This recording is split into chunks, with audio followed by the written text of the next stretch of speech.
A little over 3 months ago, I gave into my curiosity and dove into the world of Star Citizen. After casually playing the game for roughly 7 weeks, I released my first video on Star Citizen, where I gave a new player's perspective on the game that is often called a scam due to its now almost 12-year development time and $644 million budget. Yet still is a game that is in its alpha state. Now, in that video, I presented a host of problems I encountered as a new player in Star Citizen. Some of my problems were solved by some helpful comments, like the respawn trek in New Babbage could be solved by setting my spawn to a space station, or that you could actually vault up the side of the Cutlass Black when the ramp couldn't reach the ground, although I swear I tried this and it didn't work before, but it did afterwards, so that happened. Now, a good amount of the comments on that original video assured me that most of my quote-unquote legitimate complaints about the game would be solved with Update 3.23, what was being touted as the biggest update in Star Citizen history. But when was that coming out? Well, no one really knew exactly when. You see, CIG hasn't really given exact dates for deadlines for a few years now. For example, Squadron 42, the original single-player component of Star Citizen, now its own standalone game, is featured complete, quote-unquote, and is in the polishing phase. When is it coming out? Don't know. Most game companies would likely give you a ballpark time frame of, late 2024 or early 25, not CIG. This is due to the nature of Star Citizen's development constantly being delayed due to an ever-expanding vision of the game, according to them, and deadline after deadline being missed, in turn. So they just stopped publishing deadlines to avoid the backlash. So a little over a month after my first Star Citizen video was released, 3.23 did get released to the eager masses. And how is it? Did it actually fix my issues with the game? And is Star Citizen worth playing now? Well, come along for the ride, dear viewer, as you look into Star Citizen after 3.23. So, to the game's credit, I was actually able to get in on release night fairly easily, where I was greeted by the improved character creator, which is a nice step up from the previous one, and one of the best that I have seen recently. After that, I spawned in on my homeworld of New Babbage, where I was happy to see that one of my biggest gripes had been addressed: the HUD. The old HUD was straight out of 2010, where everything had to be light blue with no outline or back shadow to look futuristic, which made it downright painful to look at after hours of playing, especially with the bright lighting of many of the Star Citizen hub worlds. Same went for the multi-tool interface, where you accept contracts and manage your ships and such. Thankfully, this has all been replaced with a new HUD that is so much easier on the eyes, and looks like it's from this decade finally. You even get a little handy mini-map at the top left of your screen. It's such a huge improvement, I cannot overstate how much better it looks and feels. So to the UI and HUD guys, dog, just go to work. Now, another complaint I had was the server stability. Often when playing, missions would glitch out and either packages couldn't be delivered, bounty targets wouldn't spawn in or would be invincible, and the AI would just be completely brain dead. So far it seems that this has seen some minor improvements in 3.23. I gave up on delivery missions after they screwed me over so often on the previous version of the game, so I cannot speak from personal experience, but it does seem that they are still fairly glitchy based on posts I've seen on the Star Citizen subreddit and the forums. By the way, these missions have been buggy for literally years now, which is inexcusable in my opinion. Like, how do you get hundreds of millions in funding but can't fix a simple delivery mission system? Now, supposedly, the excuse that gets thrown around a bunch is that they're planning on completely replacing this system, so they're not wasting time or resources on fixing it. If it's just busted, then simply remove it from the game and save us all the frustration. That's my 2 cents of that. But anyway, with that out of the way, other aspects about server performance have improved though. The ultra-common server disconnects, known as 30Ks, have been mostly solved with a recovery system that, as I understand it, reconnects you to another server without getting booted out of the server that you're currently in, so you kind of get held in server limbo for a few minutes, and then you are then connected into a new server. Which means, in this system, if you're in the middle of a mission, you no longer lose your progression or cargo anymore, and simply wait it out for the 4 to 5 minute period while you are reconnected, so it's a big step up in that regard.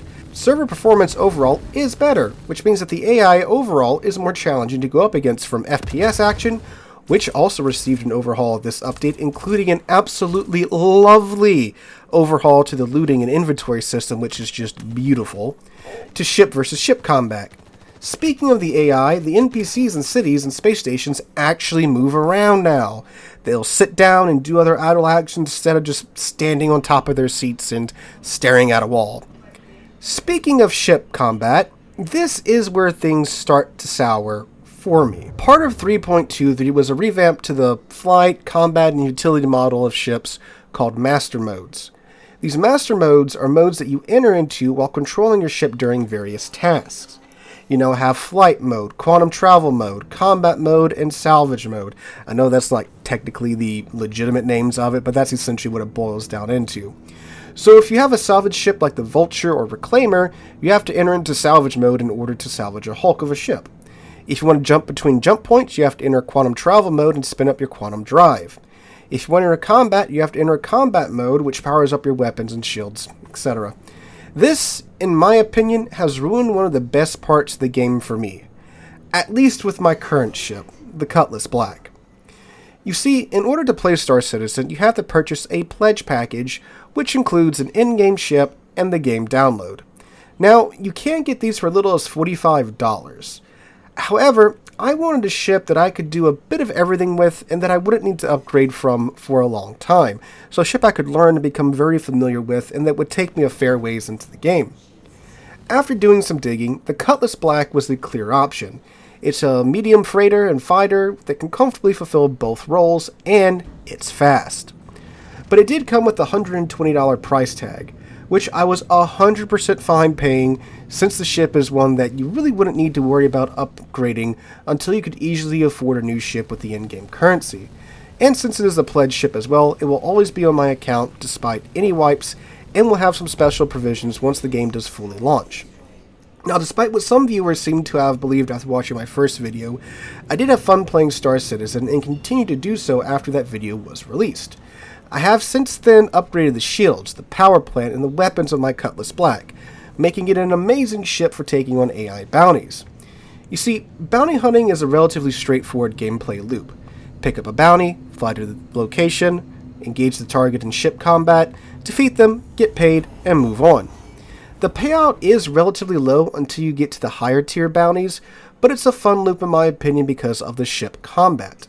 So I grinded out these bounties in the previous build of the game, and the Cutlass Black was amazing for it. You see, as the bounty difficulty increases, the target ships become tougher, and they have more allies to fight with them.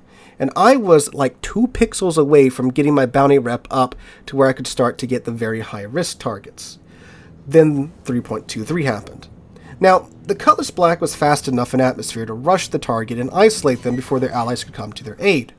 Or if they did, you could easily hit the afterburners and disengage, or drag the AI ships apart from one another into 1v1s and defeat them like that.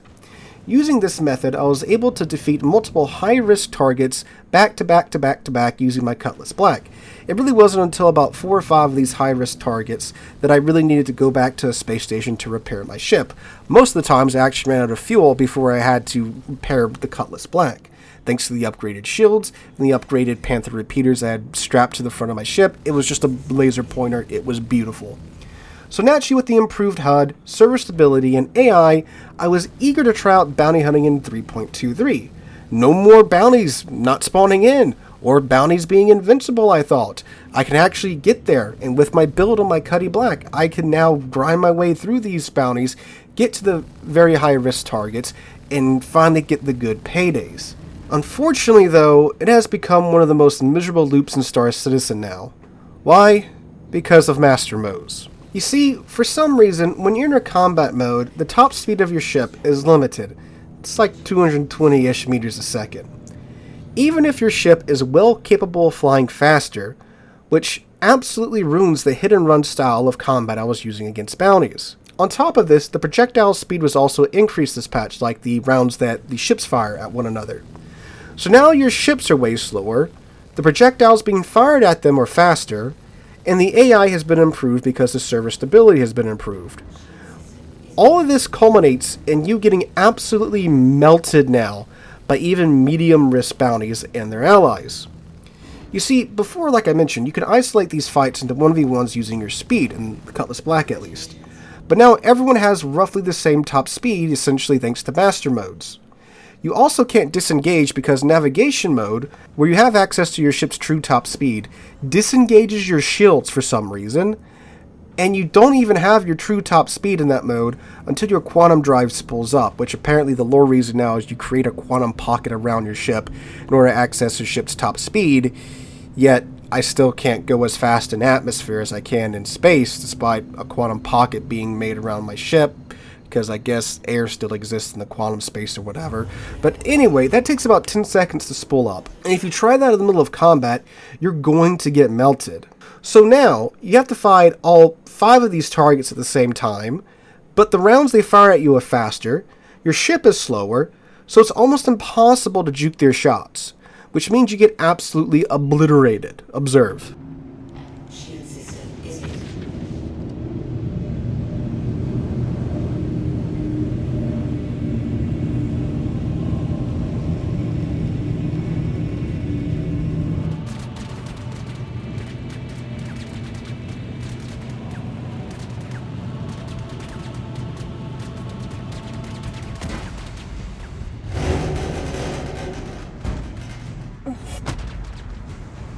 That took 15 seconds for them to just melt through my shields and obliterate my ship, and I was full afterburning out of there. And again, Cutlass Black, very fast ship before this patch. And keep in mind, this is a medium risk target, what I'm talking about here and what you just witnessed there, with a whopping 7,000 credit payout. With this new system in place, unless you keep your foot down and hot drop from the atmosphere like a helldiver before swapping into combat mode at the last second, you are going to take damage, which will likely cost at least 10,000-ish credits to repair, far more than what you make on these medium risk missions, which will lead to you committing insurance fraud and having to wait about 10 minutes for your ship to respawn, making the whole thing a terrible time sink. Now, the current fix for this is turning your ship into a DPM hose by bolting a bunch of kinetic weapons to it, but now you're going to burn through 2,000 credits in ammunition on top of the repair costs of your ship.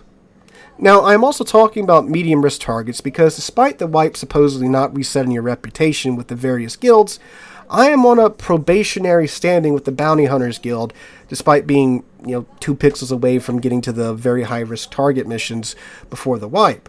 And for some reason, medium-risk targets are the only missions spawning for me at the moment with any frequency, and I get the occasional high-risk target every now and then, so I don't know what's going on there, but that's what's up. So basically, one of the most enjoyable gameplay loops for me has been ruined by this patch. It was a terrible idea to introduce both master modes and the projectile velocity changes in the same patch. They should have done one or the other. Now, I know it's all in testing and they're probably going to adjust it, but this was a brutal change to just thrust upon the game in one update. And if this is how CIG wants ship combat to be, fine. I am cool with medium risk targets being the point at which, hey, you can't use your starter ship anymore. You need to, play the game more, save up some money, and get a better ship. I am completely cool with that, but they need to up the payout for bounty hunting if this is how things are going to stay. How are you expected to make progress if you have to dump 2,000 credits worth of ammo into a target? Your ship's going to get beat to hell in these medium risk missions, and you get 7,000 credits for it. That's not going to cut it. And keep in mind, too, these medium risk targets are some of the earlier bounty hunting missions. Which brings me to my last point, the grind. And this is really not a 3.23 thing, but just about the game in general. The early game grind is insane in this game. Now for context, I am no stranger to mind-numbing grinds.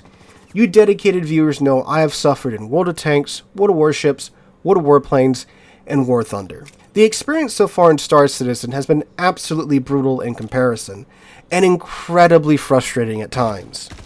Now, while those sets of games I just mentioned have different systems when it comes to grinding and progressing in them in comparison to Star Citizen, they all, especially you War Thunder, require large amounts of time dedicated to playing the games in order to progress. Star Citizen is no different here. The issue is, when I do poorly in War Thunder or any of those other games I mentioned, unless I really mess up, Oh, come on! Bye, F14. I am still earning some XP and some credits. When things go wrong in Star Citizen, you lose credits and, more importantly, time. For example, you fly for 10 minutes just for the server to be a little bit laggy. Now your bounty target is invincible. Oh, and you dumped all of your missiles and kinetic weapons into him, and he's still not even scratched. Hope you enjoy your 5k plus restocking fee. Oh, and since you can't disengage easily now, you're going to be slapped with either a 15k repair bill on top of the restocking fee, or you're going to have to commit insurance fraud and waste 10 minutes waiting for it to respawn.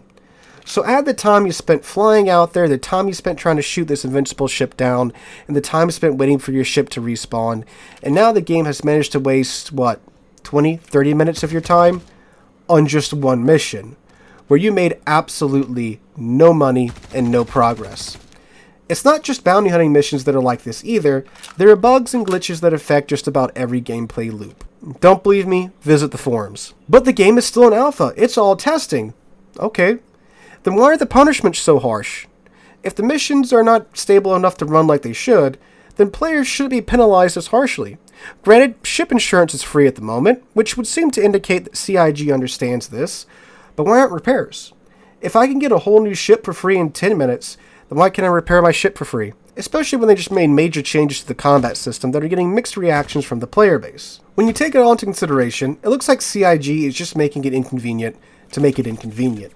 Especially when these exact same bugs have been plaguing the game for years now. If one thing is clear, it's that the game has a loyal fan base. Last video, I had commenters rapidly defending the game, trying all types of mental gymnastics to defend every single issue the game has. In all fairness though, in that first video, there were several issues that I brought up that the simple solution was, hey idiot, play the game more, you'll understand the mechanics better. And sure enough, like I mentioned earlier, that you guys in the comments pointed that out, and I got it taken care of, and I do truly appreciate that. So while there were a healthy amount of comments like that, there were another type that just kind of went off the deep end. I had one fellow try to convince me over several days the game had actually been in development for 6 years and not 12, by trying again to do some somersaults with the mental numbers and such. So I have no doubt that the game will continue on in its development cycle. Is it worth playing right now? Probably not if you're coming into the game new. The early grind is brutal, and unless you're okay with spending hours scrapping, it's going to take quite some time before you can progress. Don't let the trailers and ads deceive you. While the game is technically playable, it's far from complete or stable enough to invest time in, unless you have an abundance of free time and are truly okay with testing out a game. Because that's what you're doing right now, you're paying to test the game. And in all fairness, there are plenty of pop-up windows and disclaimers that do state this game is still in a testing phase. So make sure you do some reading. I am, however, hopeful for the future of the game. 3.23 was a massive patch that brought about more than what I discussed in this video. We maybe covered a quarter of the changes truly that were in update 3.23. Hopefully they'll tweak the combat as well, and with Squadron 42 being in the polishing phase, maybe we'll see more progress being made on Star Citizen, and we'll have an actual game here soon. Again, I do like what the game's trying to do. I hope it comes out, I hope it's successful, and maybe it'll even come out before I turn 35. Thank you for watching. If you enjoyed, make sure to drop a like, leave a comment, subscribe to the channel, and remember to have a wonderful Sunday and a wonderful rest of your week.